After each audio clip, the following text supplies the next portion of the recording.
नमस्कार। कभी सोचा है कि हमारे फोन, लैपटॉप या टैबलेट के अंदर वो कौन सी चीज है जो उन्हें इतना स्मार्ट बनाती है? आज हम उन्हीं अनदेखे, अनसुने हिस्सों की दुनिया में गोता लगाने वाले हैं, जो असल में हमारी पूरी डिजिटल जिंदगी को चला रहे हैं। एक सवाल है, हमारा कंप्यूटर, हमारी वॉशिंग मशीन, यहाँ तक कि टीवी का रिमोट, ये सब चीज़ों को याद कैसे रखते हैं? मतलब इन सब मशीनों में एक तरह की याददाश्त तो होती है ना? तो चलिए आज इसी राज से पर्दा उठाते हैं। तो देखिए, इसे समझने के लिए सबसे पहली बात यह है कि किसी भी डिवाइस की जो मेमोरी होती है ना, वो असल में दो तरह की होती है।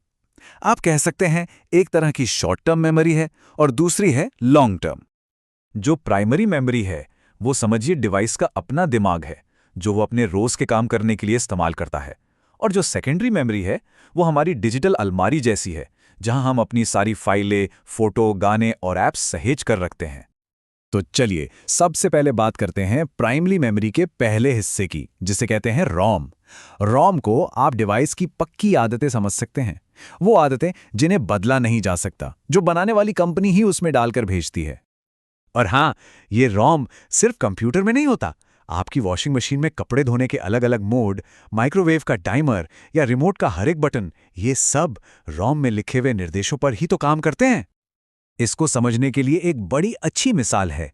जैसे कुछ बातें हमारे अंदर गहराई से बैठ जाती हैं, ठीक वैसे ही कंपनी डिवाइस के रोम में कुछ ऐसे पक्के निर्देश डाल देती है जिन्हें बदला नहीं जा सकता। मशीन को तो बस उन्हें मानना होता है। और सबसे जरूरी बात, रॉम नॉन वॉलेटाइल होता है। मतलब बिजली चली भी जाए तो भी अपनी याददाश्त नहीं खोता। जैसे टीवी रिमोट के बटन हमेशा एक ही काम करते हैं, चाहे आप बैटरी कितनी भी बार बदल लें, उनके निर्देश परमानेंट हैं। अब आते हैं रॉम के बिल्कुल उल्टे किरदार पर, यानी रैम पर। रैम को आप कंप्यूटर का वर्किंग डेस्क समझ सकते हैं, जहां सारा असली काम होता है, लेकिन सिर्फ तब तक जब तक कंप्यूटर चल रहा है। इसको ऐसे सोचिए, मान लीजिए रैम आपकी खाने की थाली है। थाली जितनी बड़ी होगी, मतलब जितनी ज्यादा रैम होगी, आप उतने ही ज्यादा पकवान यानी ऐप्स एक साथ चला सकते हैं। अगर थाली छोटी हुई तो सब कुछ गड्डमड हो जाएगा और डिवाइस धीमा पड़ जाएगा। तो मुद्दे की बात क्या है? रोम और रैम में जमीन आसमान का फर्क है। रैम वॉलेटाइल होती है, जिसका मतलब है कि जैसे ही बिजली गई, ये सब कुछ भूल जाती है। ये एक ऐसी स्लेट है जो हर बार खुद ब खुद साफ हो जाती है। और हाँ, इसे याद रखने की एक बड़ी मजेदार ट्रिक भी है। रैम के ए को अगर आप उल्टा कर दें तो वो वी जैसा दिखता है, और वी से क्या? वी से वॉलेटाइल, जो बिजली जाते ही उड़ जाए। अच्छा, कभी ऐसा हुआ है कि आप कुछ लिख रहे हों और लाइट चली गई और सब गायब? वो इसीलिए होता है क्योंकि रैम के इसी भुलक्कड़पन की वजह से हमें बार बार सेव बटन दबाना पड़ता है। जब तक आप सेव नहीं करते, वो काम रैम की कच्ची मेमोरी में रहता है। सेव करते ही वो पक्की स्टोरेज में चला जाता है। अब इस खेल में एक और खिलाड़ी है, कैश मेमोरी। ये सबसे छोटी लेकिन सबसे तेज मेमोरी होती है। इसका काम है उन चीजों को बिल्कुल हाथ के पास रखना जिनकी जरूरत अभी इसी वक्त पड़ने वाली है। इसको समझने का सबसे बढ़िया तरीका है ये खाने वाली मिसाल। सोचिए, हार्ड ड्राइव एक बड़ा पतीला है जिसमें सारा खाना रखा है।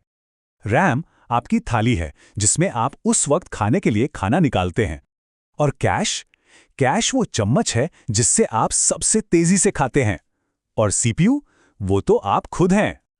चलिए अब प्राइमरी मेमोरी से हटकर बात करते हैं सेकेंडरी स्टोरेज की। ये वो जगह है जहां हमारी सारी फाइल्स, फोटोज और एप्स हमेशा के लिए सुरक्षित रखी जाती हैं। ये हमारी अपनी पर्सनल डिजिटल लाइब्रेरी है। आज के समय में हमारे पास दो मेन ऑप्शन हैं। एक है पुरानी टेक्नोलॉजी वाली एचडीडी और दूसरी नई एसएसडी। एचडीडी में एक घूमने वाली डिस्क होती है जो उसे धीमा और नाजुक बनाती है। वहीं एसएसडी चिप्स पर चलती है जो उसे तूफानी रफ्तार और मजबूती देती है। लेकिन हाँ, ये थोड़ी महंगी होती है। और स्पीड का फर्क समझना है ना? तो बस इतना समझ लीजिए, अगर एसएसडी एक साइकिल है तो एसएसडी एक मोटरसाइकिल है। एसएसडी के साथ कंप्यूटर और ऐप्स पलक झपकते ही खुल जाते हैं। फर्क इतना बड़ा है। तो फिर बेस्ट क्या है? सबसे स्मार्ट तरीका यह है कि दोनों का इस्तेमाल किया जाए। ऑपरेटिंग सिस्टम और ज़रूरी सॉफ्टवेयर तेज़ एसएसडी पर रखिए ताकि सब कुछ फटाफट चले, और अपनी बड़ी बड़ी फाइलें जैसे फिल्में और फोटोज़ सस्ती एचडीडी पर स्टोर करिए। स्पीड और स्टोरेज का एकदम परफेक्ट बैलेंस। अच्छा, मेमोरी की कहानी तो हो गई। अब बात करते हैं उस चीज की जो सब कुछ हमारी आंखों के सामने लाती है, यानी ग्राफिक्स। आप ग्राफिक्स कार्ड या जीपीयू को मशीन के अंदर का कलाकार कह सकते हैं।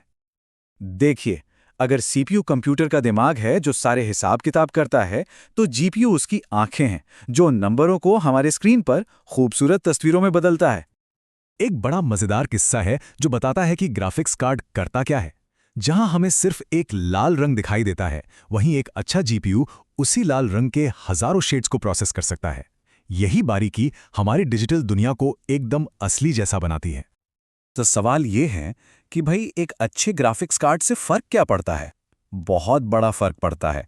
एक पावरफुल जीपीयू के साथ गेम्स बिल्कुल असली दुनिया जैसे लगते हैं, वीडियो मक्खन की तरह चलते हैं और फोटो में रंग एकदम खिलकर आते हैं।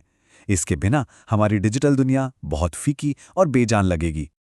तो आखिर में कहानी ये है कि ये सारे हिस्से एक साथ मिलकर काम करते हैं। रॉम मशीन को उसकी बुनियादी समझ देता है, रैम उसे काम करने की जगह देती है, हार्ड ड्राइव यादों को संभालती है और जीपीयू इन सब को मिलाकर हमारी आंखों के लिए एक खूबसूरत तस्वीर बना देता है। ये एक ऑर्केस्ट्रा की तरह है जहां हर साज की अपनी अहमियत है। तो अगली बार जब अपना फोन या कंप्यूटर ऑन करें, तो एक पल के लिए उस अदृश्य ऑर्केस्ट्रा के बारे में जरूर सोचिएगा जो स्क्रीन के पीछे चल रहा है। ये जानना कि ये सब कैसे काम करता है, हमारी टेक्नोलॉजी के साथ हमारे रिश्ते को पूरी तरह से बदल देता है।